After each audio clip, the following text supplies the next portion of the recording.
No problem. I get All that. right. All right. Shout out to the rim. Shout out to the fake. Shout out to that nosy chick. She better stay in her place. Get in line, punk. We got Summer Brady, the celebrity champion, boxing champion, artist, producer. How you doing, baby? I'm doing really good. And if anyone's listening with just audio, I have this super deep voice, but I'm one of those non-binary trans people. The non-binary ninja. Yes, so I don't like to fit into people's boxes, but it is a pleasure and an honor to be here. I'm super excited. So thank you for having me. All right, shout out to the lit girl. So how did you become a champ? Because I'm a champ too. I used to be a mixed martial arts fighter, boxer. So that's the connection here. I'm a fighter myself. You know what I'm saying? I messed up along the line, got in trouble, did some bad things. That's what ended that. But now we here, and that's what tells the life is a journey. We telling a story here. So how did you become the champ? How did you arrive here? Was you rapping first? Was you an artist first? Or you just started, fighting back? Tell me about it. So you know what? My story is kind of very unique. I feel very blessed. I'd say a lot of my dreams and ideas had to be put on hold for a while. But yes, the music helped bring me back to this world in a way. But I'm really happy to hear that you were a fighter yourself, so I know you will get a lot of this stuff. And why I'm trying to legitimize myself in the eyes of others as much as possible, because I want people to take me serious and take athletes like me very serious. But I would say this all, so when I was younger, I was an athlete. I tried out a bunch of different martial arts. I was a big wrestler. But I kind of knew the direction that my life would be heading in lifestyle-wise. So I'm gonna leave a lot out. But I also, not only did I do martial arts when I was younger, I love music. So I had a failed pop band, which was kind of a joke. I was in a punk band. And believe it or not, I won with a group of friends. We entered a Battle of the Bands contest when we were real young. And we won as a rap group in this contest. Where was that at? So you know what? This was actually out on Long Island. Shout out to Long Island. Yes, and believe it or not, part of my story and why I was so pulled to music, Mariah Carey graduated from my high school. And she came back and she did a free concert. It was on Fox back in the day. Jay-Z performed with her. So I've had all these things from growing up on Long Island, someone like Mariah Carey and other influences, but then there were also a lot of fighters. So there were a lot of UFC fighters. MMA was kind of popping up still.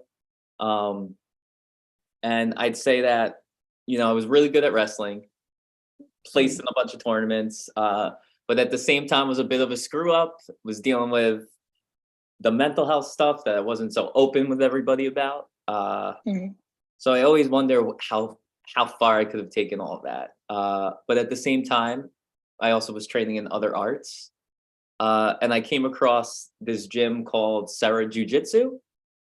And so at the time, it was this guy, Matt Serra, who is now a former UFC champion. He had a couple fights in the UFC, I guess left there. The UFC was kind of still blowing up, not as big as it was. And imagine he opened this little gym near the town I grew up in. So it was when I went there, I kind of fell in love with the jiu-jitsu. Next thing I know, I'm signing up for a kickboxing gym. And I kind of was just all over the place with everything I was doing. I loved it all, yet at the same time, I knew I was starting hormones, and I didn't think there would ever be a world for someone like me in that bubble. But as you see, things are kind of slowly changing. So I'd say I actually stopped most of my training. I stayed active. I did some intramural soccer, kept lifting and all of that. But part of this whole journey of mine, society kept telling me what I should look like, how I should act, how I should talk, right? And that's tough to deal with. Yes, right? And that's part of why I embrace the non-binariness, and that's why I'm a little bit different than Layla, I'd say. I'm kind of like, there was a point in time I was taking vocal training. I got to the point where I'm like, you know what? I'm just going to be as authentic as I can be. I'm going to be myself. I'm going to use my voice. And you know what? I'm going to go do all the shit that I enjoy doing. So like when I was first going through some changes, I had a queer family member actually tell me too, like, oh, I guess you can't watch football anymore. Right. Right. And I was like, what the hell is that? Why you can't? Yeah. Like, yeah, like what about this process means I have to give up some of my passions, right? Right. But what I did notice is that with the change, some of my passions did naturally change. And I would say I actually turned my back on the fight world for a little bit. Why did you do that? You want to know the truth? Conor McGregor drove me nuts. So when he was blowing up, why did he drive you nuts? You know what? Like, I loved him, but I also hated him because I had all these fans that didn't watch the fight sports, that suddenly were jumping in because they were half Irish or something. And suddenly they're repping Conor McGregor as the greatest. I was a Nate Diaz fan as well. So I kind of got frustrated with the sport, right? Also, as you know, in the boxing world, there could be some corruption and all that. So I kind of like, I was also a mess in my head early on going through some changes. So imagine the whole fighting world is corrupt, period. The way it's ran. Exactly. I've been through a lot with that. So yeah, I've been suspended for shit I didn't do, managers back things. Yeah. So it's all, that whole system is corrupt. They need to do something with that. Exactly. And you know what? I'm sure you've heard it. Same with the music industry, right? Like, so if anything, I started running from like the music world into the fight world, and now I'm being remembering, they're a lot alike, right? But I do think I'm enjoying this fight stuff a bit more. So I'm gonna flash forward a bit. I went through some life changes. I was actually a New York City high school teacher. I know this. And one of the things I started that was one of my favorite parts of teaching was this after school hip hop program. So originally, how did that go? You know, it went great. Originally, it was supposed to be a beat making club. We got a bunch of Abletons for the kids, and I had this engineer that came from a not-for-profit I linked up with. But we quickly realized that it was much harder to teach a giant room of New York City kids how to make beats from scratch than we thought. But imagine, miraculously, one day we had a mic in there. Some kid picked up the microphone. He like started battling another kid. Others were laughing at him. And then I decided, you know what? I'm going to jump on this mic. Let these kids laugh at me. Hold up. So that was your introduction to rapping right there? Sort of. I had that brief experience when I was younger with like my friends, and we won that contest, right? I was a diehard Eminem fan, right? I grew up loving Eminem, DMX, Wu-Tang, right? But I would almost say part of my story was, just like I kind of got sick of the fight game, early on, the mumble rap kind of scared me away for a bit. And I understand why. Yeah, right? You get it. But imagine I have this club, I jump on this mic. Yes, no rhythm, nothing at all. I sounded so cheesy. Of course, all the kids laugh at me. But guess what? I noticed as soon as I was done, another kid hopped on the mic. And before I know it, the next week, guess what? The kids are asking for the mic. So one day I walk up to this sound engineer that I got through this not-for-profit. I really didn't know much of this guy's story. He's like a little white guy, 5'6", I think. Pretty quiet until you get him going. So I walked up to him and I was like, yo, I'm getting scared that if we don't come up with something big, we're gonna lose these kids, right? Because our whole beat making process isn't working so well, right?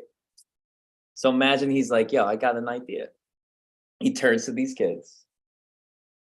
And I'm not going to say the artist's name, but what I will say is this. In the last decade or so, one of the biggest New York City rappers like on the planet. So if you're from New York City, the youth will be like, yo, this guy's a legend. In fact, I think most of the country would look at this person similarly, but definitely more of a pull in New York, right? But like, Well, why you can't say who he is? That's beautiful. Because I'm gonna tell you, basically this sound engineer was like, hey kids, have you heard of so-and-so? And the kids were like, of course, right? Like, we worship this guy. And he's like, well, I actually was recording him all weekend long. Do you want to hear some of his unreleased music, right? Mm-hmm. So imagine this guy's like, you all have to swear that you don't tell anyone that I'm playing this for you. And he hits play and he starts playing this unreleased music, right? And no joke, we probably had about 10 kids in the room at the time. And it was almost like a dog whistle because suddenly we hear banging on the door. We open it up and it's literally like 8 other kids there. And they were like, was that so-and-so? Right? Like they recognize the voice, the style. And we're like, yeah. And the kids just walk in and they sit down in the club.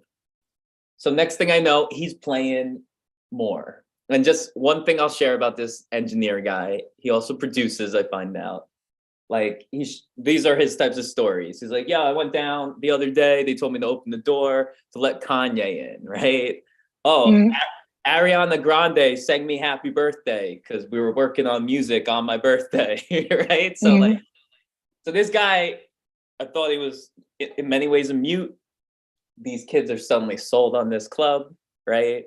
He starts making beats for the kids. He starts teaching me how to make some beats. Eventually, I'm going to music production school because of this. We're getting all this equipment donated.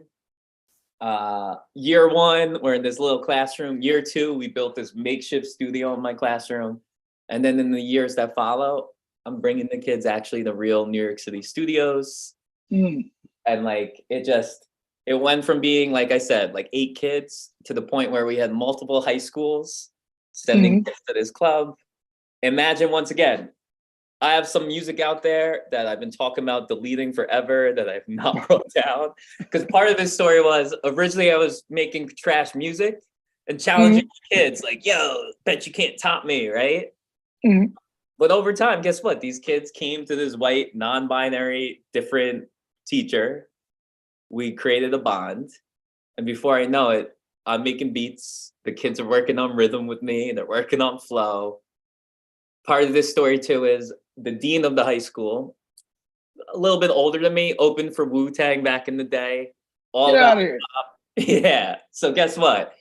The 2 of us are suddenly hopping on these tracks with these high school kids. We have former graduates coming back for breaks to hop on tracks. Kids are, and so part of my silly hype came from actually former students, came from their friends, which I will forever appreciate. So imagine. I appreciate hearing it. Yeah, and I got kids in the college, right? I kept certain kids off the street that like were very involved in certain things, if you catch my drift. But guess what? They had a few hours each day where they could come after school. They didn't have to worry about certain shit. They were able to make their music. And I really think we were able to keep some kids out of some rough situations through this club. No, you definitely did. Yes, and you know what? I think that's a beautiful story. Yeah, and so the craziest part of all of this is part of my persona. I went through a lot of crap behind the scenes from adults on the job, believe it or not. In society, just, you get it, marginalized people can sometimes be treated like complete crap, right? So imagine I became sort of a fighter. I'd say early on, I was a bit more timid, right? And then I got to a point where I was like, I'm not taking people's crap anymore, right? And so suddenly my music started becoming a little over the top aggressive. But it was what you mean by that? Meaning, like, when some people hear some of my songs, they're like, oh my God, did you really just say that, right? Or it's always kind of been this way. I'd say the kids got me into more of a drill-esque style for a bit. But now it's almost like, if you hear my music that's gonna be coming out, because I'm jumping to like the rap rock style, almost like Limp Bizkit, Rage, right? And I have some real metal legends actually helping me with this album. A lot of the kids from the city, they're like, that's the sound you were meant to make. But imagine it's still super aggressive, yet more authentic. And guess what? It's about fighting. So all my new stuff, like if you're a martial artist, if you just love watching sports, it's almost like the type of music that'll get someone pumped up for a fight. to go for a run, whatever it is. And so, yes, so I'd say early on, I created this persona, and it really was like, guess what? Younger old me did go through some shit. Mhm. And I learned that, like, I was always a bit of a fighter, but I lost that. And then through the music, I felt like I found it again. And then part of this silly story to bring me back to the fighting world, you know, I was coaching sports, I was still active. What sports did you coach? So it's I'd say this, probably my best sport for coaching was soccer. I've done badminton, I've done some wrestling, I've done some, believe it or not, table tennis. I filled in when a cheerleading coach quit. I actually had to take over the season once, right? But I would say soccer was where my teams did the best, right? But through all of that, guess what? Suddenly I saw little trans kids coming into the high schools for the first time. And part of what I did was create a lane for these kids to be able to be on teams. Because guess what? The city had certain rules around it. Guess what? Half of the people working for the city didn't want to follow the rules, right? So like, imagine poor kids being told they couldn't even use a locker room by their teachers, right? Because the teacher would be like, you're not passable enough or whatever, or vice versa, right? Kids were excluded from gym, right? So part of me was like, you know what? I know how this feels, right? I wish there was a way I could compete again, right? Yet at the same time, I'm going to be honest. I believe in fair matches and all of that. So I know there's certain people like out there like me that are choosing to fight against cisgender women that were born as women, still identify as women. And I'm not about that. But I'm not going to speak about that. Yeah, I'm not going to speak for everyone though, but for me, knowing how I was raised, certain number of years with certain hormones in my body, I have sisters that are amazing athletes. One was even nationally ranked, but guess what? If I wanted to, it would be easy work to beat them in a fight, a physical fight. So like for me, I was like, all right, I want to compete. I wish I could be back into like combat sports. I used to do some tournaments and the stuff that I did when I was younger. Did pretty good. And then on a silly interview I had, it kind of opened the door for me. So part of my silly story, being ridiculous, trying to get attention in a way, I kept getting attacked by Lil Nas X fans. And why would they attack you though? You want to know the truth? I don't know. Like, imagine one day I put up kind of like a joking thing. I'm actually kind of a fan of Lil Nas X and all that he's done. It's more his fans that annoyed me. They were reporting, like I posted something once that maybe I had like a target on his head. And I was like, yo, you got to take out the best to be the best, being silly, right? And then they like reported me for violence and stuff. And I got like flagged on my account. And then imagine months went by and I did another thing, just mentioning Lil Nas X. Once again, I got flagged, right? It's like, so I was getting really annoyed. So basically I was like joking around, but kind of serious. I saw Jake Paul starting to make money, KSI. I was like, you know what? I could do this shit. And I started to challenge Lil Nas X, like any way I could try to get his attention to a fight. I was like, let's see who the top queer rap fighter is, right? The truth is, I think he's so big. I think in a way he'd probably be all for it because I think he's a good sport. But I don't think I ever really got his attention, more so his fans, right? But imagine I got invited onto like an interview with, do you know DJ Drewski from Love and Hip Hop? He's on Hot 97. Yeah. So he exactly what you're talking about. So guess what? He interviewed me for an interview. I brought one of my young, talented female rappers that I used to teach on with me. And during this interview, somehow the boxing came up. He brought up Lil Nas X. I talked a big game. I talked like I could take on Floyd Mayweather, saying, you want to throw a bag my way? I'll fight Floyd Mayweather, right? Why not? Yeah, right? But not knowing that people would see it. And before I know it, celebrity boxing is reaching out to me. And they're literally like, listen, we were just talking last week. We are looking for trans fighters. Like, we want a trans versus trans fight. So clearly I got super excited.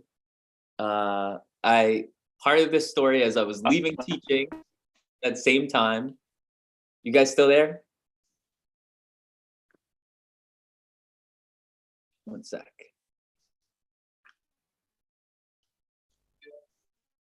I'm back.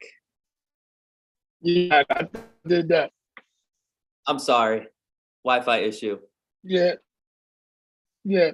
So continue. So you on Celebrity Boxing, they invite you, they said they was looking for you. Yeah, right? Looking for trans fighters. Yes. So imagine they started this whole trans search. I had numerous people show up to the table, sat down, some agreed that they were going to do it, but then when it came to them signing the paperwork, they would back out one by one. I know what you mean. I know what you mean. A lot of people I was fighting, I signed up to fight. By the time they was back out of it, they were back out of it. So I know how that goes, trying to find an opponent that's willing to really get in. Because a lot of people, a lot of fighters, I don't know if they're really fighters, but the sun got to be perfect. The stars got to be aligned to get them to really step in the ring. Like, it's all good talking and all that stuff, but when it's time to go, not too many people will take that next step. Without a doubt. And that's why I think that I almost understand why a lot of them stepped out. I think part of the problem was there's not so many people like me out there yet. So I think some people are showing up, and then they may have seen me. So this happened. Someone saw me in person, and I do have some pretty big arms, and they were like, I'm not fighting her, right? Like, she may rough up my face. They had a nose job not so long before that, right? So I started telling the organization, we have to find, there are other people like me out there. Let's go find them. Even then, I saw the organization would reach out. A lot of people were backing out.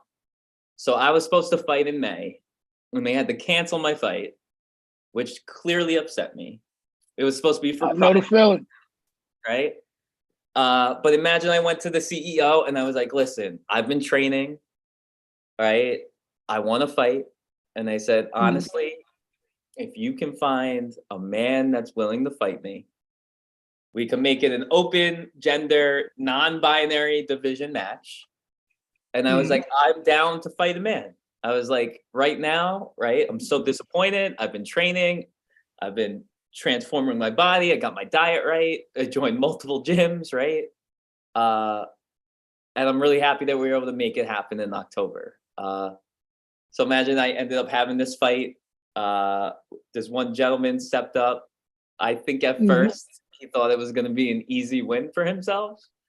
And then imagine when we had the weigh-ins, all of the guys that were there were just ranking on him, and they were like, you're gonna get your ass kicked, right?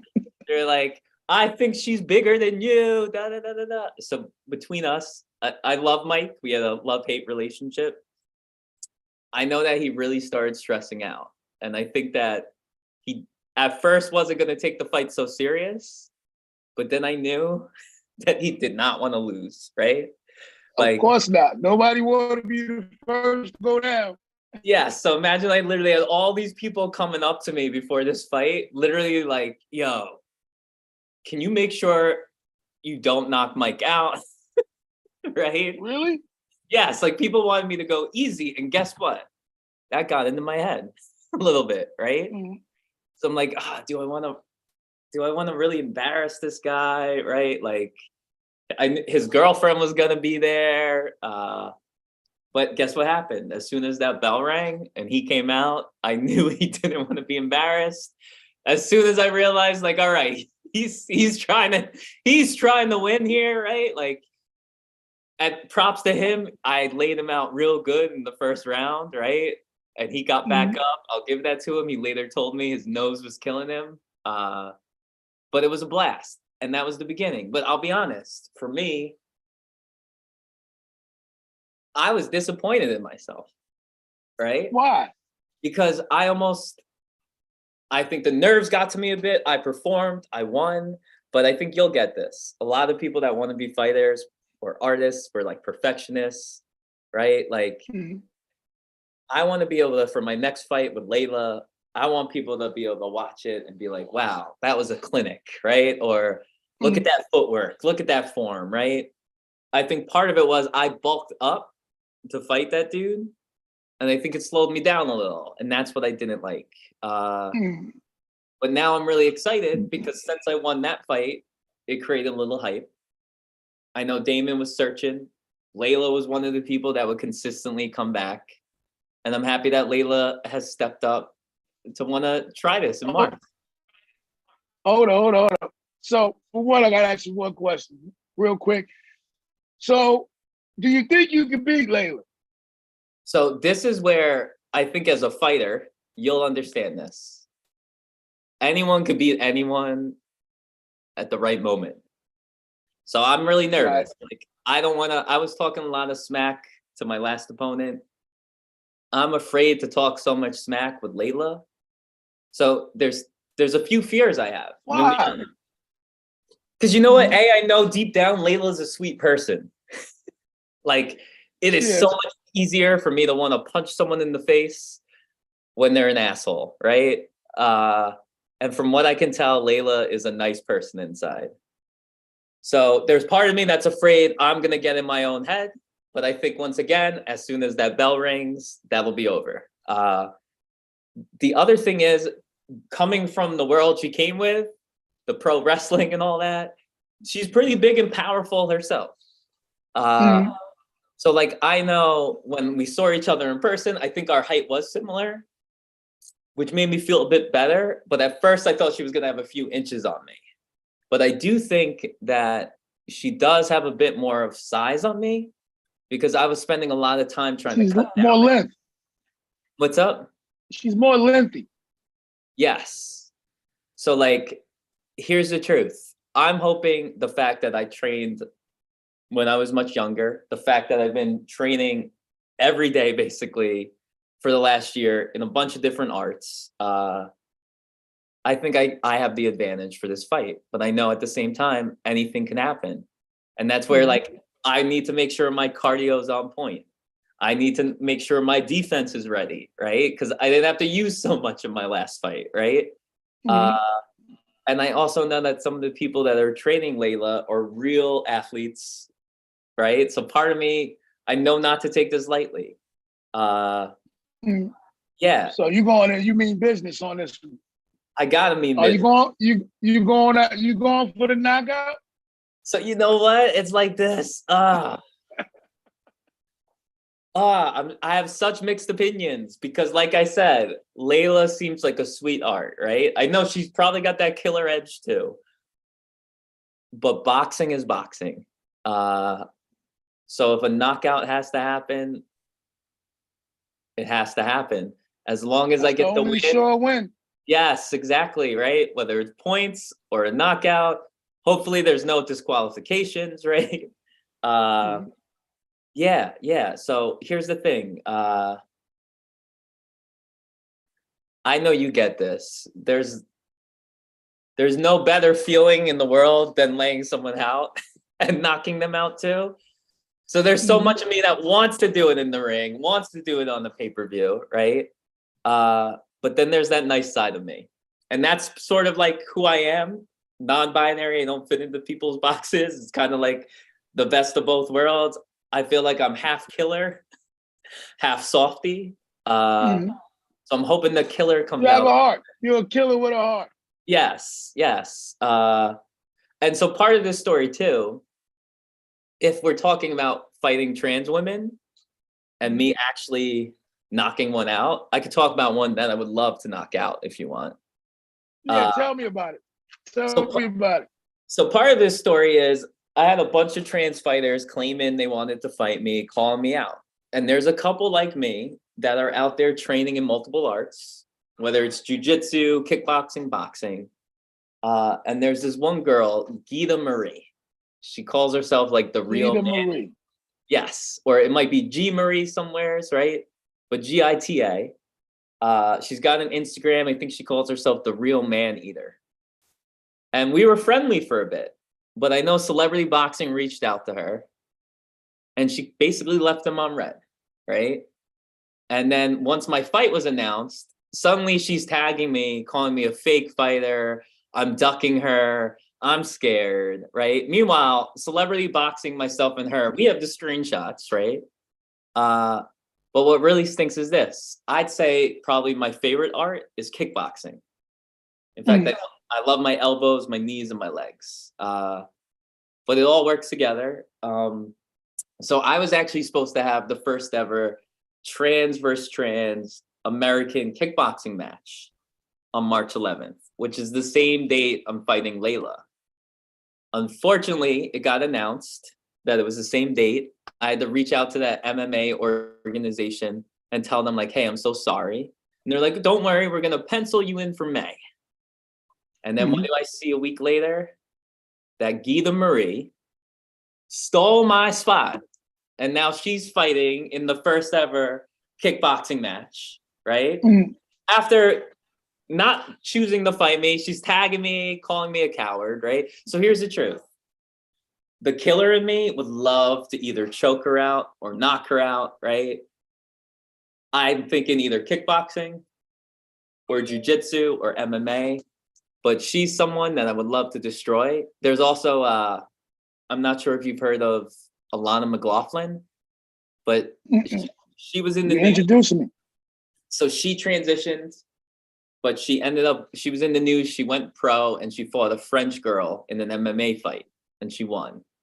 And a lot of the world was really like, you know, divided or a lot of hate. Now, going back to my idea of fair matchmaking, I ideally would want to fight men, cis men, or other trans athletes.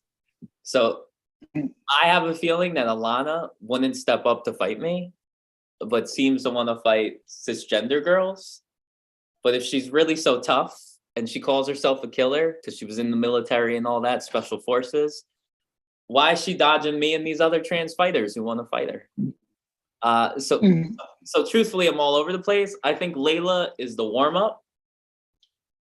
I hope yes, I hope I don't have to knock her out. I know that I'm supposed to be fighting in May. I also have, you know, bare knuckle boxing? Yes, I've done that. All right, you might be excited by this. Two organizations are in talks. I'm excited by it all. Yeah, I love that you get this. So I have two organizations that are talking about me possibly being signed to their bare knuckle boxing leagues. And one of them is really well known. So I'm really excited about that. So truthfully, I'm a little all over the place. I think Lalyah is where I test out my next level of ability. While I'm doing all that, guess what? I'm gonna slowly be releasing the new rock rap sound, right? That I think people will really love. Anyone who hears it, they're like, yo, that's gonna be a hit. And you know what? Part of me is debating even moving to Thailand for a bit to train full time. Because the cost. Why Thailand though? So you know what? Muay Thai kickboxing, in my opinion, is one of the greatest arts. They also, a lot of UFC fighters actually will go out there to these camps and they will train.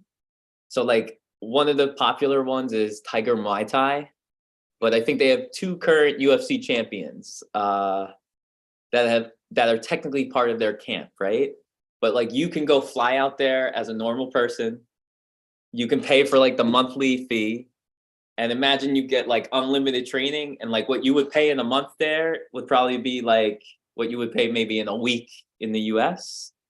Food is cheap. One of the places, the areas is Phuket, Thailand. So guess what? You could live on the beach, literally train all day. It's beautiful weather. And they also have like MMA, jujitsu. And you know what too? They have the biggest trans population on the planet. I was to it. So they have the biggest trans. So let's talk about that for a minute. So in a fighting game, you being trans, people reaching out. So have you ever met some companies that didn't want to deal with that? Yeah, so you know what it is? I think a lot of the companies assume that I just want to fight cisgender women, right? So a lot of them just leave me on red, right? Some of them have come back to me and they've been like, hey, I'm afraid if I had you fight that it would be too controversial. The guy who was gonna have me in his kickboxing match, I like his response to me. He already has this one trans athlete who's been fighting. Brittany Vaughn is her name. She just won the West Virginia Tough Man contest. So she beat all the men in her weight class, got the jacket. So imagine he shared his story with me where he's been nothing but supportive, really cool guy. He was like, listen, after she fought for one of my cards for the first time, I was bombarded with hate mail. He was like, it was the nastiest things I've ever seen people write. He's like, he claimed he even got some death threats for it, right? And he said it was at that moment where he was like, you know what? I'm gonna double down on supporting these trans athletes. So this guy's really cool where what he told me, he was like, if you can find 8 of you in the same weight class, he was like, yo, I would throw on a tournament to crown the champion. He was like, we could create like a full MMA. So that's something that might actually pop out. So I like his saying. I think a lot of the organizations, this is the part where I have to be careful. Some of them have reached out. I think they see the hype, but I think some of them want to use it more like a circus show. And that's where I have to be careful. Because even celebrity boxing, right? I realize it's very goofy, it's very circusy. And that's why I'm focused on these other organizations too. Because I want to show everyone like, no, it's not just this, right? Like I can choke people out.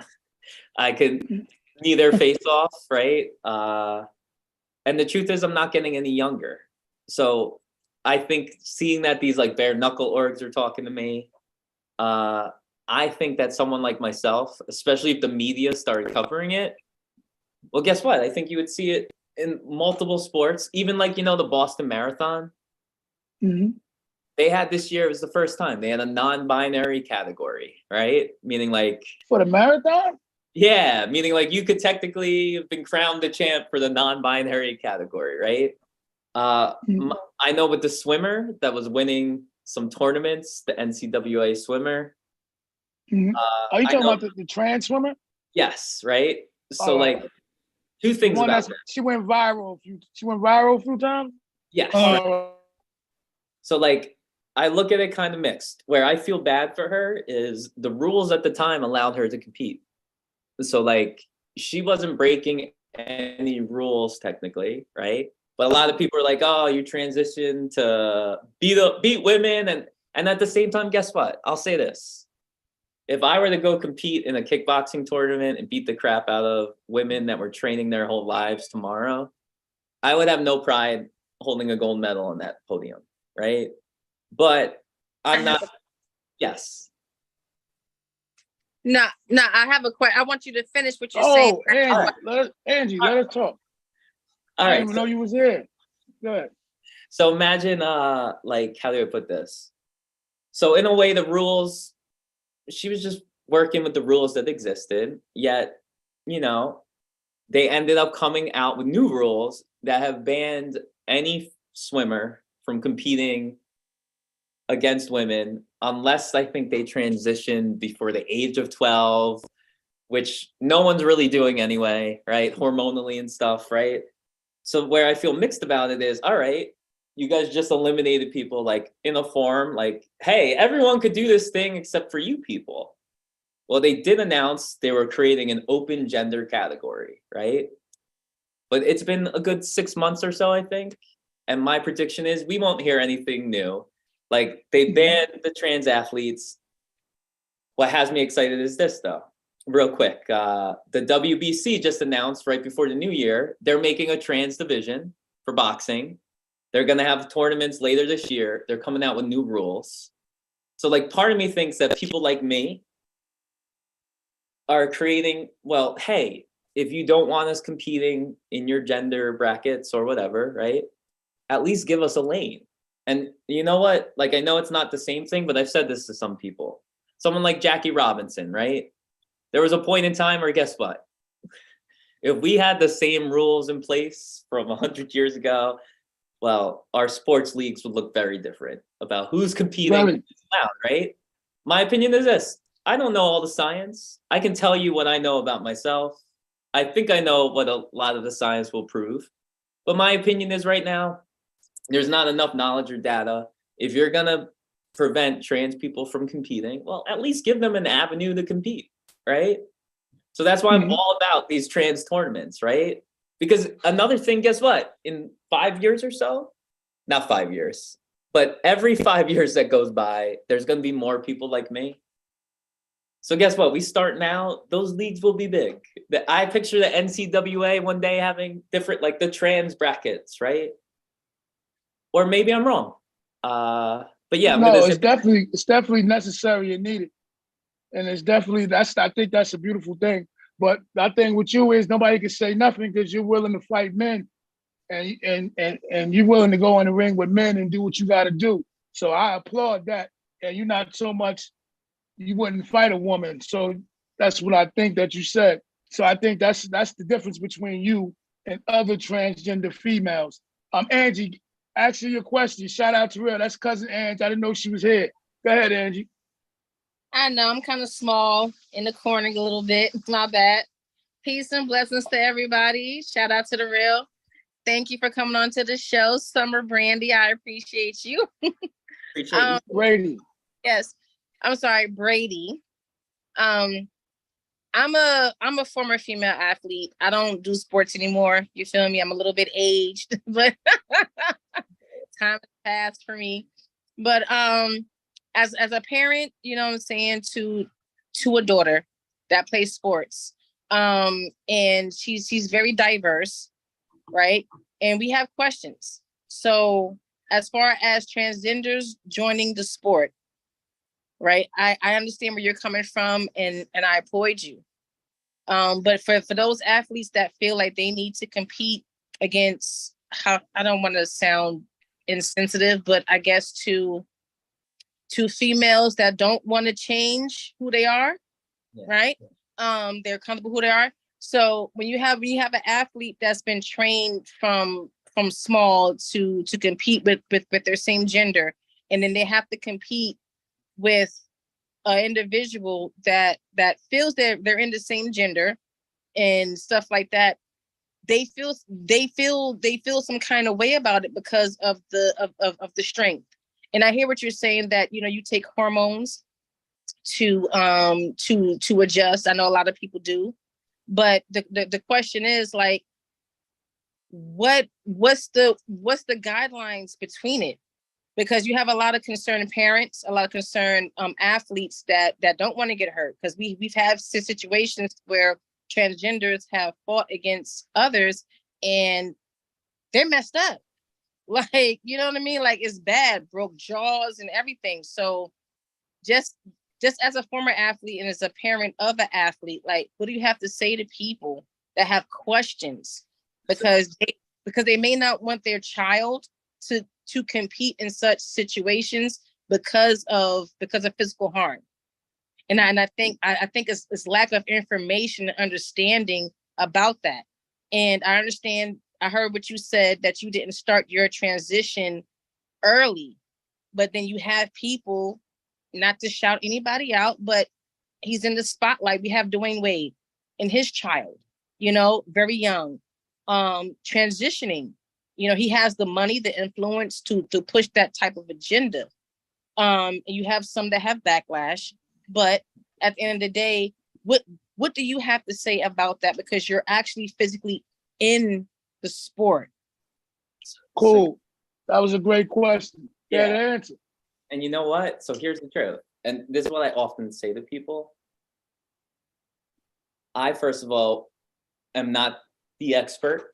I can share my opinions and what I've been through and things I know. And I think the truth is, what the world is forgetting is the idea of discussions and learning. And like, we're suddenly in this, I think part of it's like the cancel culture world, where like certain people from certain groups will be louder than other people from that same group, right?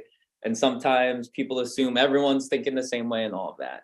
So I know there are a lot of people like me that feel mixed on the opinion. And going back to like what I was saying, I have two sisters, they were athletes. Personally, myself, like I would have felt no joy taking from what they should have earned, right?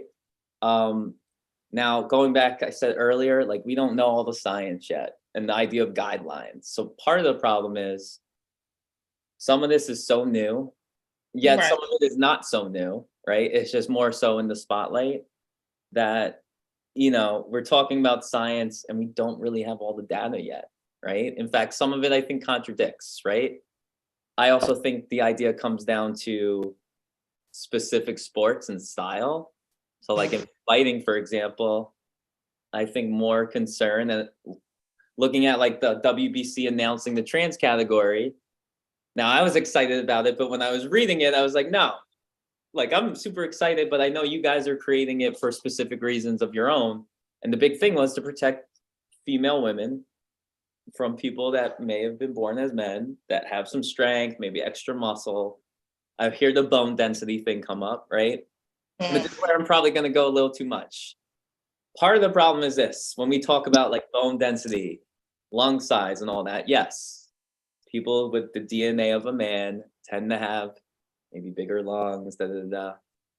But if we go and study human nature, there's that variety that complicates things, and like little things like certain races of this gender have more bone density than this, than that. And so it's all like, so that's where I'm like, hey, when we start referencing the bone densities and stuff, I feel like we're all just throwing out random science that complicates it.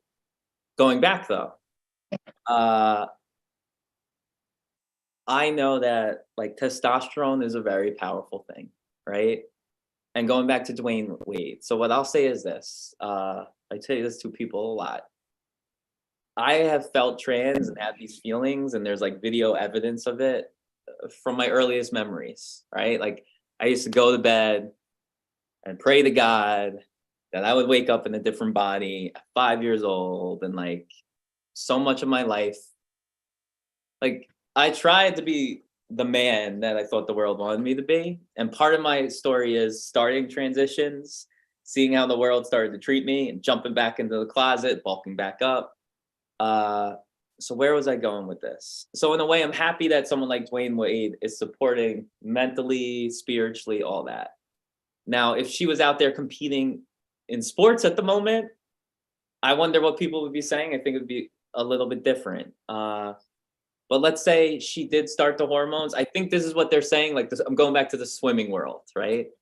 They're like, hey, so if a kid is approved and put on hormone blockers where their puberty didn't kick in, and then they're put on estrogen at this age where it almost mirrors a cisgender natural born woman's model, I think we need to wait for the science, and it might show, hey, it is pretty darn even if that happens, right?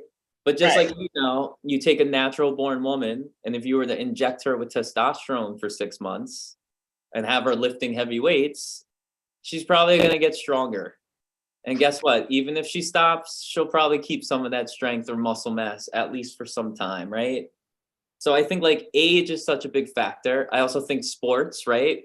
So like, I don't want to, my own community gets mad at me sometimes when I bring stuff up. But like, I remember seeing someone that was a track athlete, they transitioned. They were born a boy, super tall, pretty built, and then they were winning their races. I'm happy they're able to compete, but that's where I wonder, like, how much did hormones play a part in that, all that type of stuff? But I don't know. And that's why it is controversial. The thing that I think that I don't like is just the full bans, right? So I feel like if it's an intramural team, if it's soccer, if it's badminton, right? Like I could see maybe in soccer, it could be get to a level of aggression, right? But a sport like maybe badminton or certain sports that are less aggressive, less forced, less in your face, I wonder how much the gender differences make a difference, right? But then when we look, I'm going to keep it real. We go look at the Olympics. You look at the fastest male sprinter time versus the fastest female sprinter time. We also know that, guess what? A lot of those athletes were juiced up as well. But even with the juice, right? Those females' times never come close to the men's times, right?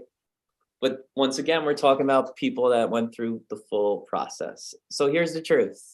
I understand that parents are concerned. I think when you get to a certain level of competition, discussion needs to happen, right? I also think a lot of it should come from the actual athletes themselves. So here's the truth. I won't fight a woman, cisgender woman, but I've heard some people that they're like, hey, I guess I'd fight a cisgender woman if she wanted to fight me, because at the end of the day, she's agreeing to it.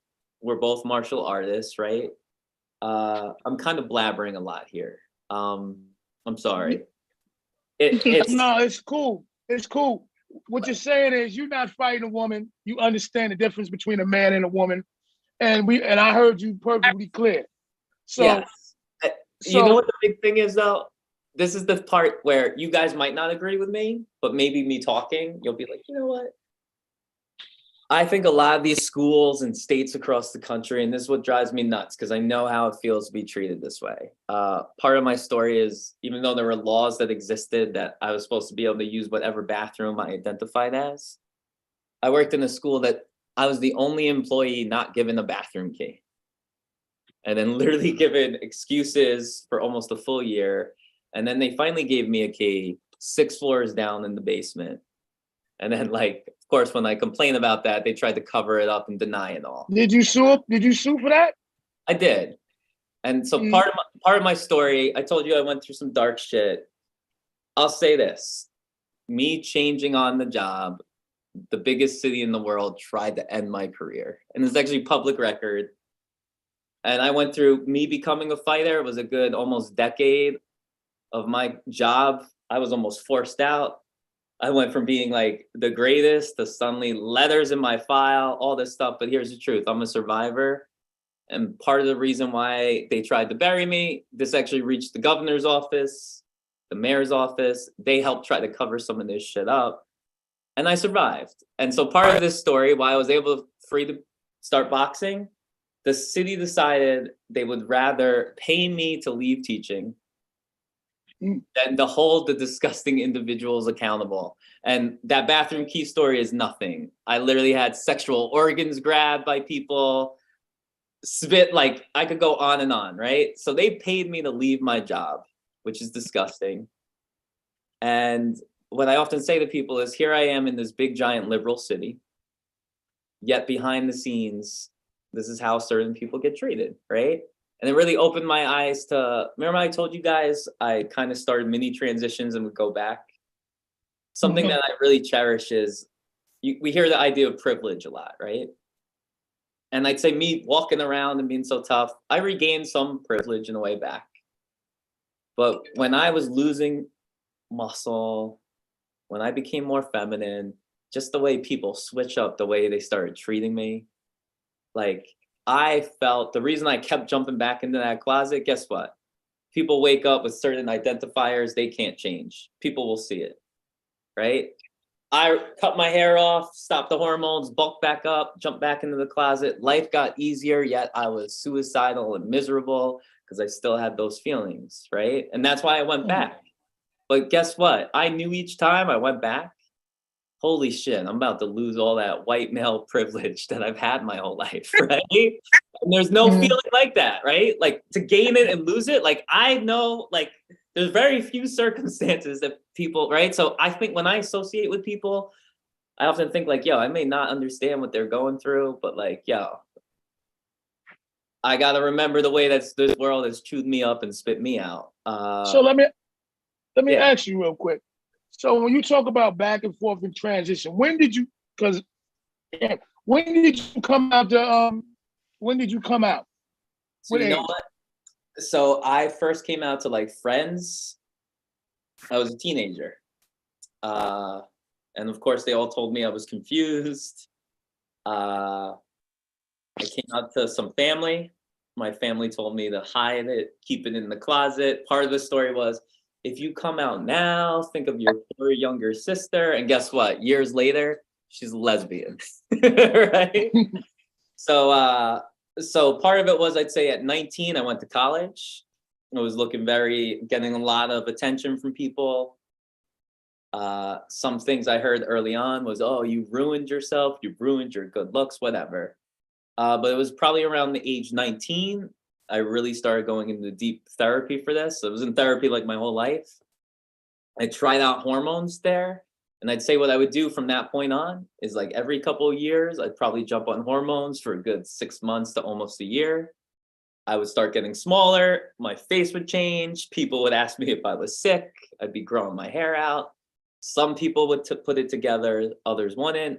And I would say that probably closer to my mid-20s is when I ran into some real bullshit that made me chop my hair off. I was like, I'm never doing this again. What was that bullshit? It was work bullshit. That's the biggest thing. The work bullshit. But guess what? So that's what made this all so disappointing. Imagine I left a work situation, chopped off all my hair, bulked up, started climbing the ladder, jumped to the DOE, started climbing the ladder. Just so easy again, right? And then guess what? I was so miserable. Probably 3 years into that was when I started the process and never looked back. So I was probably late 20s then. I'm almost 40 now, believe it or not. So I'd say I've been on hormones for a good like 10 years.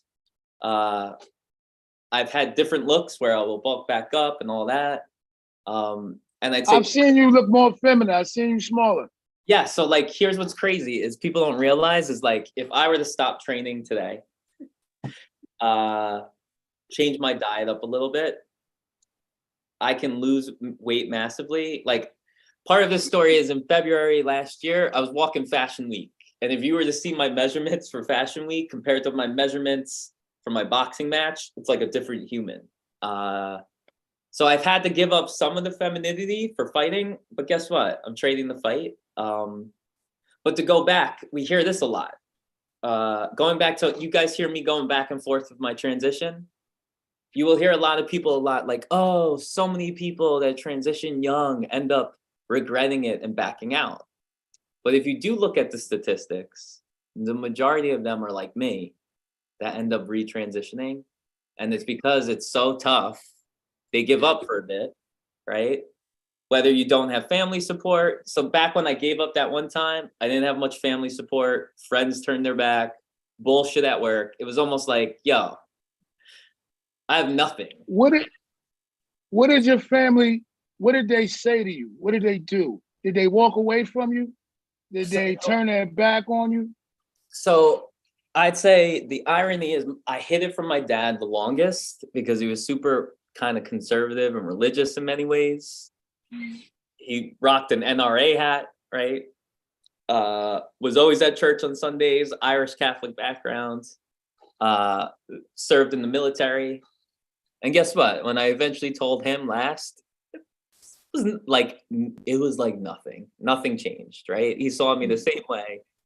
My mom, who's the super liberal, she took it harder because to her, as she always put it, it was like her child dying, right? She's gotten to the point where she's realized, especially seeing me box and stuff like that, no, I'm the same person. I just look a bit different. And if anything, I'm more confident now. I would say part of the problem was more so like I had an aunt and an uncle that started posting anti-trans stuff on Facebook all the time, leave comments on my page to the point where I had to cut them out of my life. And then guess what? Their own son, 2 years younger than me, transitioned, and they ended up cutting their child out of their life because that's who they are. I got a question. Yes. Okay, so how do you feel about your family acceptance towards you, and like your aunt and uncle? Karma a bitch, excuse my language, but they're not acceptance towards you, and then their own child turning out to be something I guess they didn't want to be. Like, so how do you adjust to that? Like, how do you look at people that that turn the eye on you and that's not accepting you for the person that you are? So you know what it is? The biggest heartache was less that. It was more the friends. Like imagine I had a big circle. I threw a lot of parties when I was younger. And then suddenly it was like, I literally had one of my college buddies write to me. I saw he unfollowed me. And I wrote to him and he was like, I'm sorry, but we're nothing alike anymore. And cut me out. Right? And a lot of people did that until they bump into me at a wedding. And then they're talking to me. They see other people talking to me and they come over. And suddenly they're like, yo, it's so crazy. You really are the same you, right? And in my head, I'm like, yeah, and you cut me out of your life for 7 years when I thought you were a brother. I'll tell you, this was the thing that hurt my heart the most, but all of this made me stronger. And that's why I think I'm moving the way I am now. I had a best friend. And actually, there's a really bad rap song. Lyrically, I like it. It was one of those songs I talked about that should have been taken down long ago, right? But I wrote a song about the former best man from my wedding. I'm divorced, by the way. That's a whole nother story. Hold up. Was you married to a woman? I was married to a woman. So you're into women? I'm into women, which is part of some of the fights I've gotten into with other trans athletes. Okay, so I still got a chance. That's what hold up. Yeah, go. I've said before with the ones that want to fight women, I've said like, you know what? Maybe part of it is I have loved women in my life, right? And I don't think you have the way that I have, right? So I respect women a certain type of way. I've been the protector, right? So yeah. I think that's part of why I'm wired the way I am too. But that's a whole nother note. Where was I going? I'm sorry. The best man. Yeah. So imagine he was the best man at my wedding. I kind of got married. I was already on hormones, but to make a lot of the family happy, married in a suit. I passed very dudeish, I'd say, right? Got a lot of Harry Styles comments actually. But imagine like, yeah, I felt really great that this best friend that I came out to who seemed really supportive, Imagine he gets married about a year later. And it's literally like the day before the rehearsal dinner. And you guys might not agree with me. And I feel a little mixed on it today. But this is my best friend. This is the person that like, yeah, I would have jumped in front of a bullet for, knew like forever, neighborhood friend type deal, right?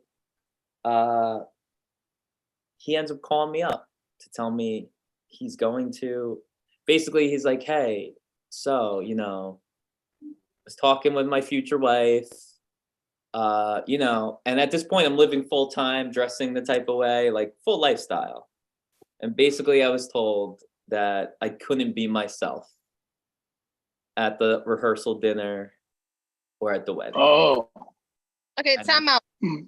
Self, you Hold couldn't up, be. man. What's up? Which self you couldn't be? So they wanted me to be like She's talking about she could. Yeah, I wanted couldn't to be be a feminine at dude. all, right? I was supposed to butch myself up, right? I was supposed to like act full dude mode, which isn't so hard for me to do. But at the same time, it was the way it was done. And it being my best friend and completely blindsided. And part of this phone call as well was he was informing me that my ex-girlfriend, before the wife, was still married at the time, was also invited to the rehearsal dinner because supposedly she's best friends with his future wife. AKA what I discovered was my best friend was hanging out with my ex-girlfriend for like 2.5 years behind my back all the time. So it was like a double whammy. Hey, you can't be yourself.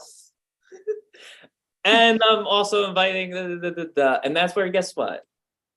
I let him know So what did you say to him after that? I know you was about to get to that. I basically was like, told him to fuck off. Was like, you're my best fucking friend.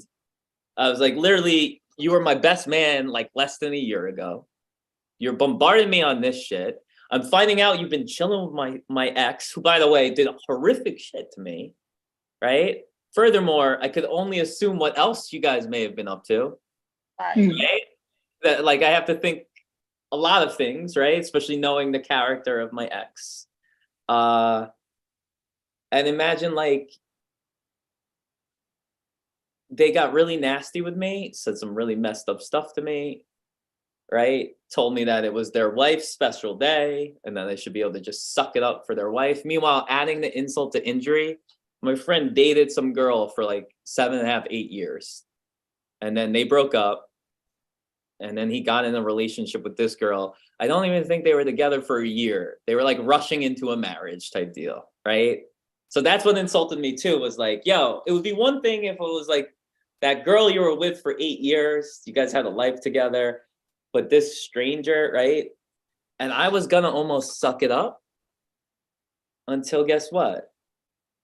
His future wife messaged me and just said some nasty stuff. It's my wedding day. What I want happens. How dare you be so selfish? And this is where, going back to like your question, how do I handle things? Early on, I would try to explain to people about my identity. I would try to reference statistics. I would try whatever. I think you get it. I see your face. I've gotten much better at, like, I'm not here to win most losers over anymore. I'm here to live my life. I will pick, yes, I'll pick the right moments to educate. But I've learned that most of the time it goes in one ear out the other, especially when people don't want to hear what you're saying. And that's why it was so disappointing, because even my best friend, who I know wanted to hear, he had someone in his life, I hate to use this term, but in a way he was pussy whipped. And yeah, that's a wrap. So here's the truth. I often miss that friend. I think of that friend all the time. But that's also some of my motivation, because I think about, hey, if he could have done that to me, what could anyone else do? And my whole divorce is another story, right? So like for me, I keep my circle smaller. I believe in quality over quantity. And going back to the family, guess what? Families tend to grow apart in time anyway. Sure. What was refreshing was this. My dad came from a big family. I cut out that one aunt and uncle. I'd say all of my dad's other siblings came to the wedding, fully support me. They might not agree with my whatever, right? But they still love me and they show me support. And that's a big thing too. I often tell people, like, yes, I care about my pronouns, right? But I also, people will be surprised, I don't always care. It's about dignity. So guess what? If I meet a stranger that's reading me a certain type of way and calls me a certain thing, I'm really good at knowing, like, they mean no harm. They just don't know anyone like me, or they're reading me a type of way, right? And sometimes I'll decide, like, I'll find the right way to bring something up and they'll be like, oh, I'm sorry, or I just leave it. Because guess what? And then I run into people that I'm like, no, you are, like, for example, when I don't talk and I'm fully dolled up, I get hit on a lot by straight men. So imagine, like, I was at a Shake Shack. I walk up and the guy's like, hey, sweetie, how may I help you, right? So imagine I start to talk and suddenly he's like, yo, bro, dude, man, yo. He like threw every male word he could, right? As if it's contagious, right? And that's where it's just like, there it was more like he was freaking out. Then there's other people, this is hysterical. Sometimes people can't tell which way I started. So they will be calling me she and her, thinking like they're using the opposite of what I want at the moment. And it's just hysterical, right? Also musically, I've kind of stopped doing this, but like in some of my rap songs, I'd get aggressive. I'd be like, yo, I'm the man, right? Dude, bro, he, she, I use them all, right? Because almost like the Eminem technique. Yo, the best is when people he me and I'll tell them like, hey, I use all pronouns, right? I use rolling pronouns. That's my least favorite, right? I'm sure you thought you hurt me there. And like sometimes you see these people's heads explode because they don't know what to do, right? I'm doing the Eminem thing. He calls himself white trailer trash, right? It's 8 Mile, right? Takes that power away, right? So like, I know you get me. So it's like, yeah, I'm hoping that, and that's why the fighting's cool. because I'm hoping that I do make some waves. I've already won some haters over just fighting, right? There's been certain people that have attacked me and they're like, oh, I bet you love to beat up women, right? And then I'm like, did you even read the article, right? And before I know it, they're following me, they're a fan, right? So I almost see myself sometimes as like a middle ground. Like if there were more people like me talking, different sides would probably see it differently. Does that make sense? Yeah. Are you even are you in the men? So you know what?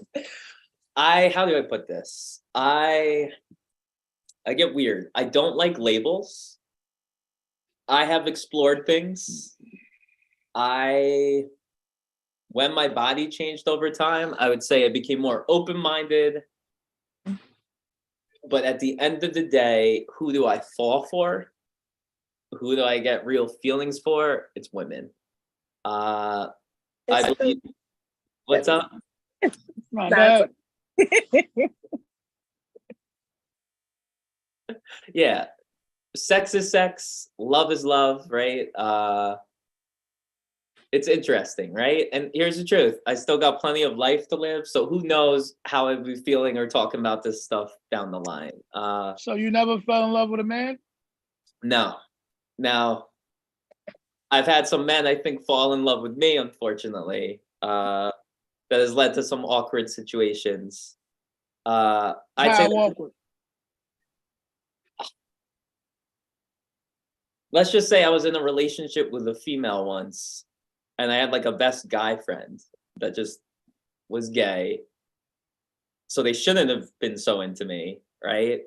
But this was early in the process, and let's just say they started trying to sabotage like my actual relationship out of like jealousy, and they just couldn't understand that. Like I would tell them, like, yeah, as like a best friend, I've got love for you, right? But like, I think you want to marry me type deal. So, you know, and here's the truth too. I say this to people. I miss my dad. My dad passed away a couple years ago.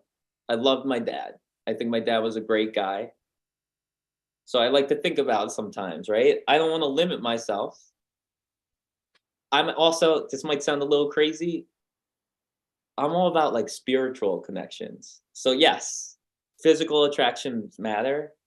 But I believe souls bond, right? And I just think more often than not, my soul tends to bond more with feminine beings, if that makes sense. But I have felt bonds with men, and I've wondered about things, right? So who knows? Who knows? I've been actually told by the CEO of Celebrity Boxing, he'd probably get mad at me. He was like, be vague about it. He was like, it could make you more marketable, right? Right. But what I will say is this, I'm an open book, and kind of like I'm non-binary. I don't want to put a full label on me. I could fall in love with anybody, if that makes sense. But I have a preference. All right. So, because I know we're running out of time, but musically, so the album's coming. What is it called? So you know what? I've been debating it. I've been calling one of my boxing nicknames is the non-binary ninja. So I've been debating naming the album the non-binary ninja. I'm with that. How many songs on the album? So you know what? This is where we're kind of still debating it. Originally, it was going to be an EP. So I have this amazing rock producer, and then I have this guy named Ben Weinman, who from the metal world. He was one of the guys in a band called Dillinger's Escape Plan. He's now part of this classic metal band touring Suicidal Tendencies. So originally I was gonna have probably like a 6-track EP with each of them doing half of it. But to tell you the truth, I'm having so much fun and we made such good music that I'm thinking I'm gonna go the LP route. So I'm thinking at least 10 tracks. If not, I think it'll be 6 or 7 tracks on an EP. So the dance music, are you leaning away from that? So know what it is? This is part of the problem. I have ADHD. So like I jump from passion to passion. And here's where I got to figure out what to do with the dance music, because some some of my fans, this is what confuses them. Some of them are all about that EDM, and some are all about like more so the hip hop that was used to be on SoundCloud or that I've done at concerts. So much of my stuff's unreleased. I've been testing stuff.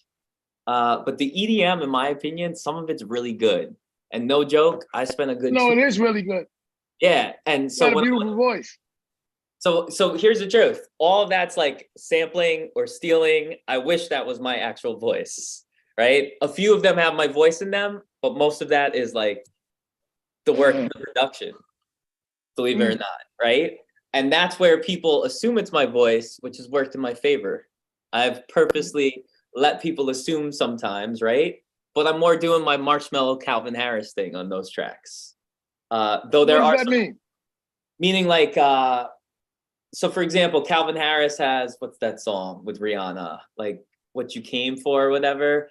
Meaning like he takes the voices, he either takes the voice first and then builds the track around it, or he builds a track and then puts the voices in over it. Right. So like, so let me get this right. So it's your voice though, you're just altering it. It depends on the track actually. So there's a few tracks. There's a few tracks where I literally, it's my voice and we just raise the crap out of the pitch using different programs and whatnot, right? Or we lower it to get whatever sound. And then sometimes it's literally artists I know, or it's artists that I will pay to get a sample track from. So part of what my big dream originally was, and this is where it's still in the works, but I think I want to wait because with the fighting, I want the fight music out there. I have about 100 EDM songs saved on multiple hard drives. I would say a good 50 of them are fully complete.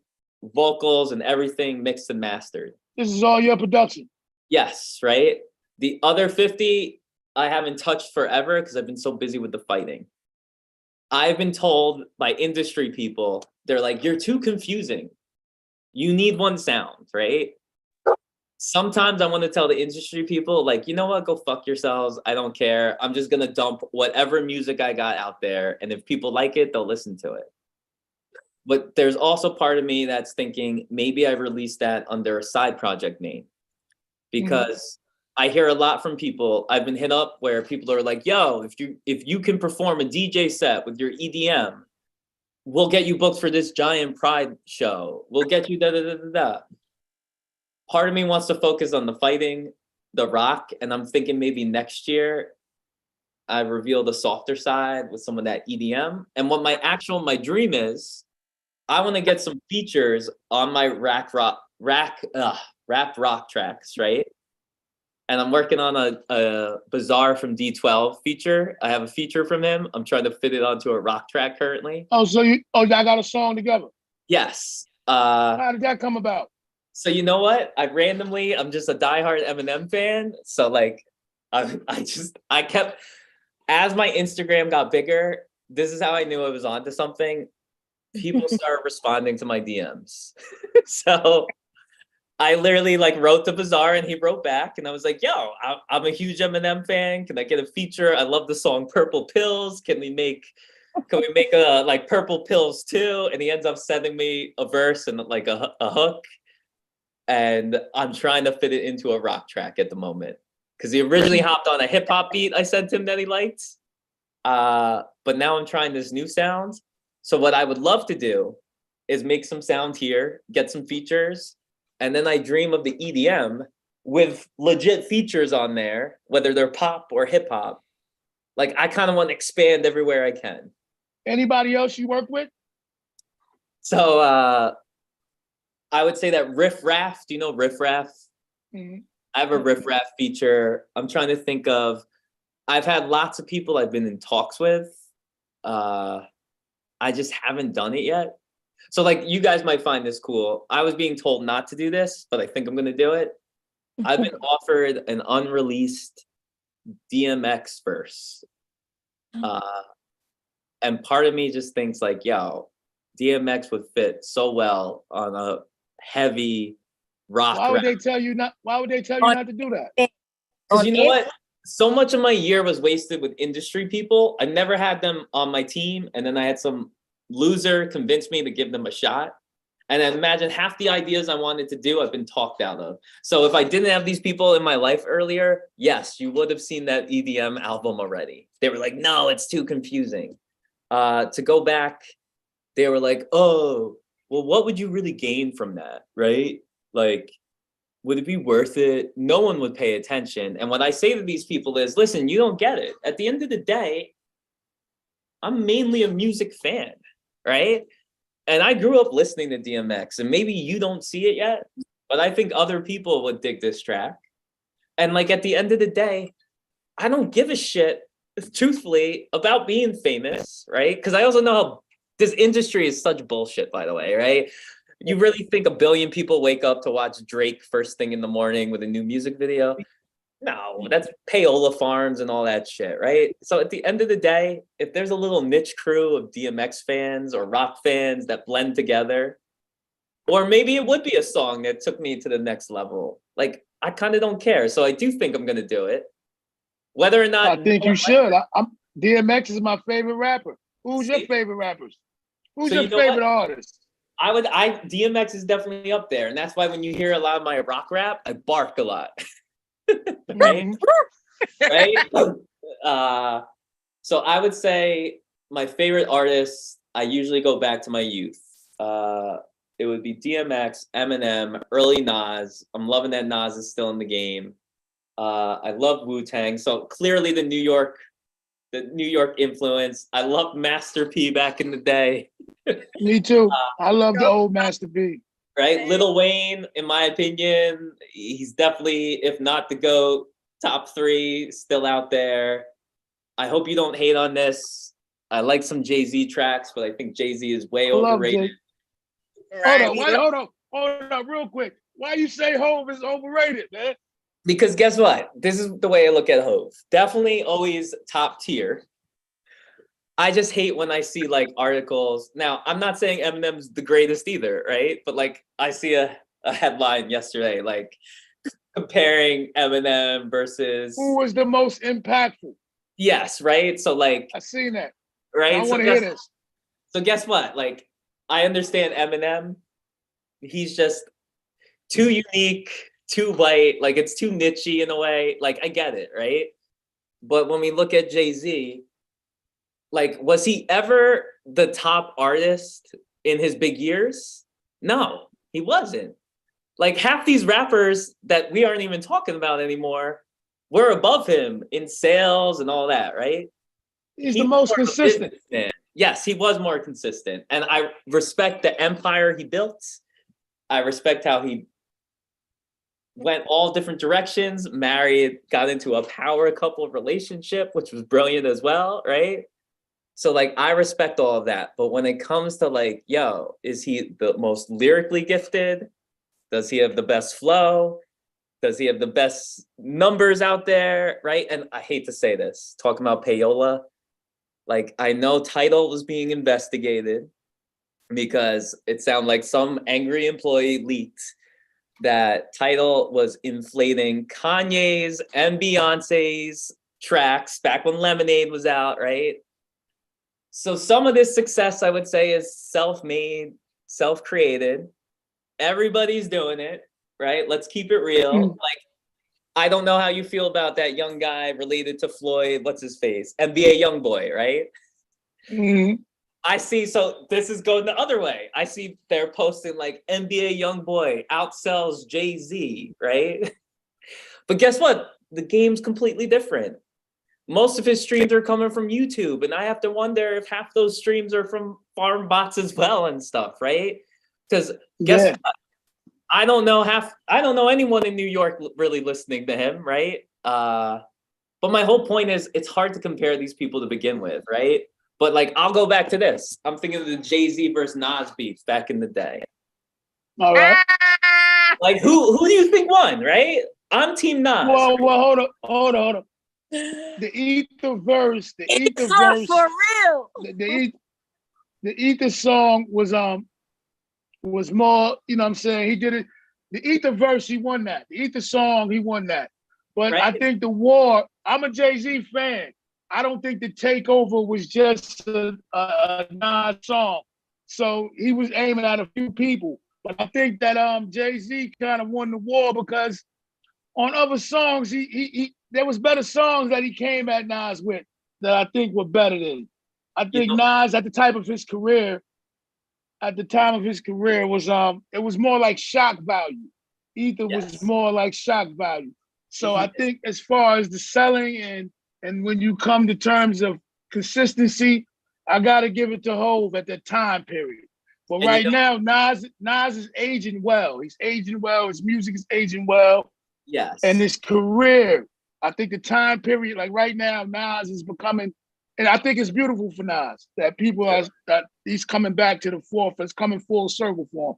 I just talked about this with Murder Mook, that he's aging gracefully. His music is aging gracefully, and people are, people have a different opinion. And it's funny about time. 1 minute you could be considered crazy, and the next minute you could be genius. So back then, Jay-Z was like, all everything, and now time is changing that. Yes, and I respect everything you said. I think Jay-Z. But who do you think? Poetic, and Nas was more spiritually poetic. So yes. I agree. I think going back to what you were saying, like overall, the long war, you could say Jay-Z won. But when it came to like the masses watching, and I'm talking more about like pop culture, unfortunately, right? So I'm thinking like in the pop sense, Jay-Z should have ran off and given his career up at one point after Ether, right? But right. I agree with you. He bounced back. He nailed targets. Jay-Z also wasn't just rapping about Nas. He was rapping about multiple people in songs. And I also heard there were times where Jay-Z straight up didn't want to get involved in certain beefs and all that. And let's keep it real too. A lot of this beef, they started the framework for others. Half of the rap beef we see out there today is fabricated bullshit, right? So I think when I see a lot of these rappers today acting like they hate each other, right? Some do, and we know that. They're living a certain life. But some of them, it's literally, I know they're PR guys talking to their PR guy. We're going to create some hype. We're going to drop this track, right? But they were more real about it back in the day. And I would say that both were pretty poetic. And to be fair, talking about Mariah Carey, part of what inspired me was Jay-Z. Because when I was sitting in that auditorium watching Mariah Carey perform, suddenly I felt a shadow over me. And I looked to my left, and literally standing right next to me, towering over me, was Jay-Z. He came out to watch her perform before he went back to perform. And I just remember that had such an impact on me, because it was like seeing Mariah escaping my town, and then Jay-Z, he was pretty big at the moment. Not where he went to, right? But I'd say, trying to think what song was. Probably like a Rush Hour soundtrack time there. But like, so I'm blabbering a bit. Jay-Z has been nothing but I get it, right?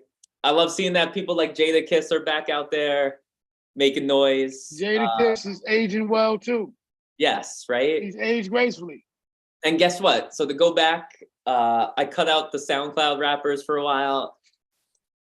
You're gonna hate hearing this. I was a fan of 6ix9ine for a while. Because No. I have mixed emotions about 6ix9ine. Yes. So I understand the story. Yes, unique. But a rat is a rat. Right? So like, even though it seems certain people are rewriting the rule books, right? Like, yes, we know what the definition has been. Can I ask you a quick question? What do you think about Gunna? Oh, Gunna's a rat. But I know, but what I'm trying to say is, but when you cop out or something like that, I know he just kind of disassociated himself with that.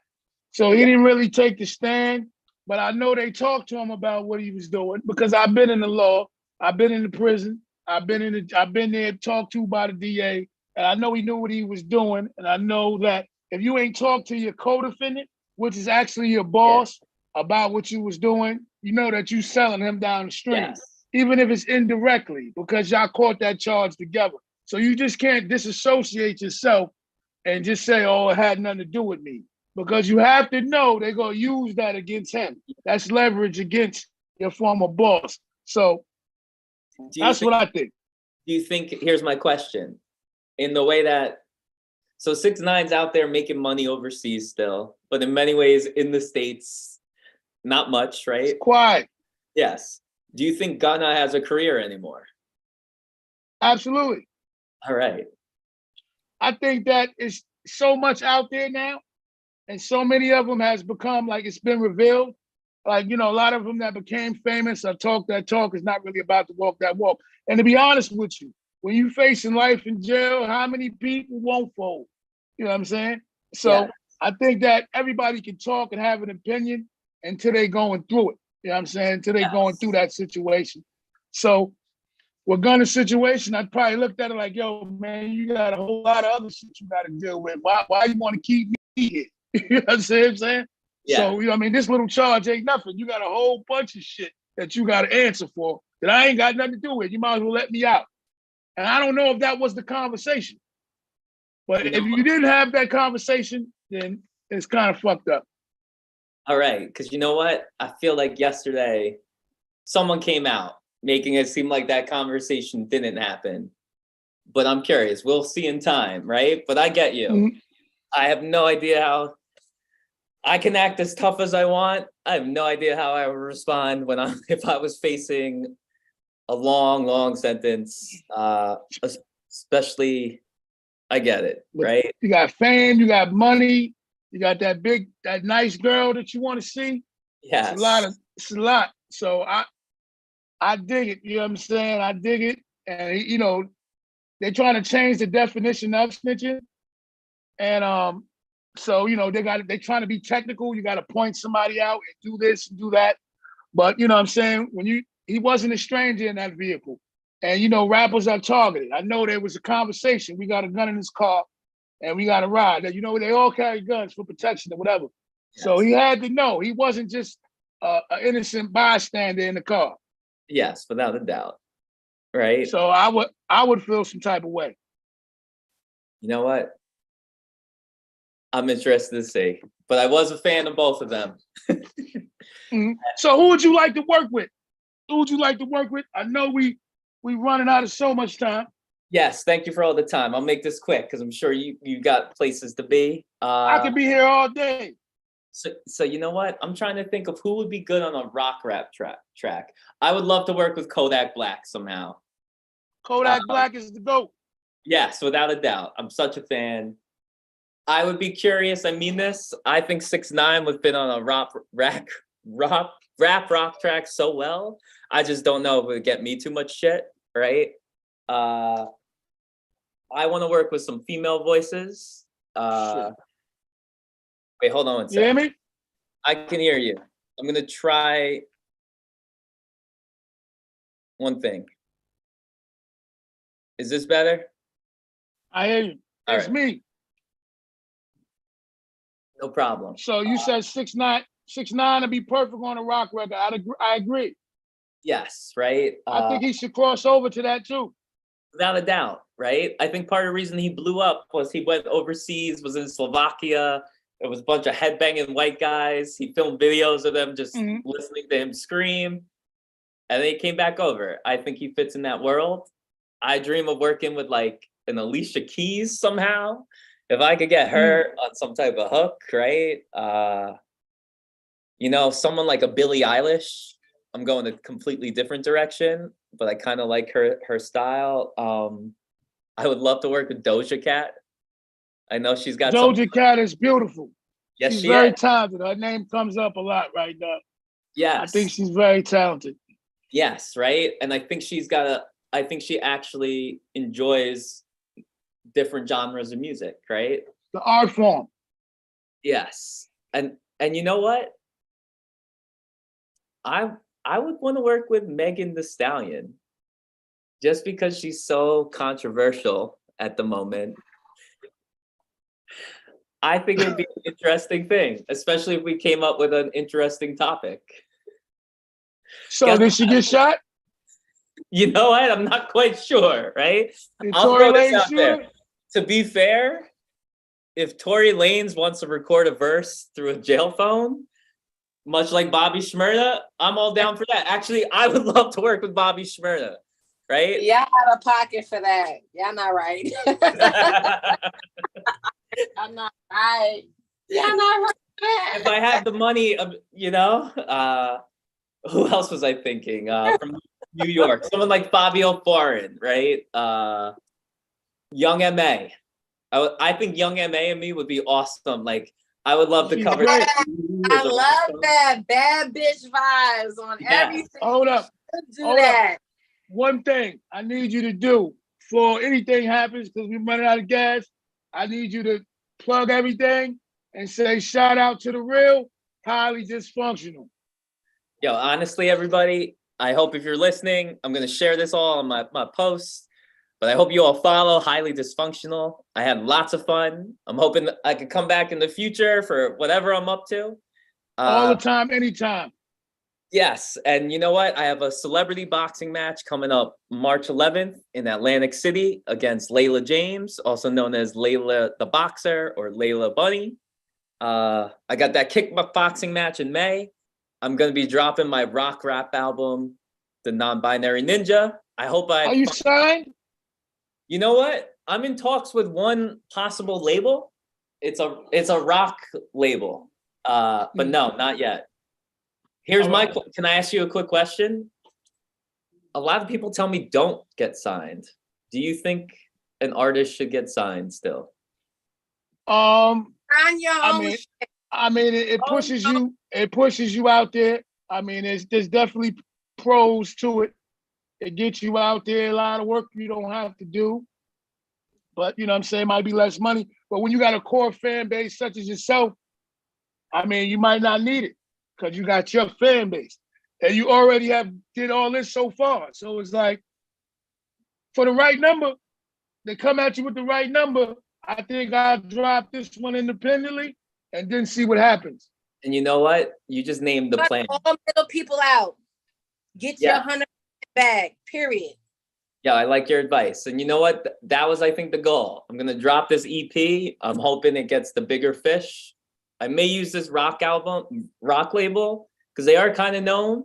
They are kind of indie, but they've got some hit records. But you guys are right. And the last thing I want to do is sign some stupid contract where, you know, I'm struggling financially like I was not so long ago, right? And you guys have seen a lot of the greats have hits, and then they got nothing for it down the line. So yeah, and who knows? Maybe I'll end up being more famous for the fighting. We'll see. But you know what? Once again, everyone, this is Brady Bunch, BraydBunch. That's how I spell my socials, all one word. Many know me as Summer Brady. A lot of people just call me Brady. But honestly, it was a pleasure meeting you both. Thank you. Thank you for coming on. I have so many questions, but we talked about so much. I didn't really get into the part I wanted to know about painful experiences, things that you've been through, things that make you proud, things that you have for. When you look back at yourself right now, tell me what would you think about yourself today? So looking back, or more so like if younger me could see me today type deal. Right. I would be so proud that I didn't give up. I would be so proud that I blocked out the haters. And I followed my heart and my passion. But the thing most importantly, I haven't forgotten how to be a decent human. Because at the end of the day, none of this crap matters if we're not treating each other right, if that makes sense. But yeah, let's put it this way. I hope if anyone's listening, they're going through shit. It could be anything. Get through it. Shit gets better. Persevere. Every time you get over an obstacle, it just gets easier and easier. And you know what? Next time I'm here, I'll fill you in on all those obstacles I went through, if that's cool with you. Cool. That's what I want. I love that. All right. I love you anytime. You're beautiful. Thank you. Shout out to the real Summer Brady Bunch. Cousin Edge, thank you for coming on the show. I appreciate you. Have a beautiful Sunday. And when you drop the new music, please send it over. Without a doubt. Thank you. Thank Shout you. out to the real. Signing off. I appreciate you, Queen.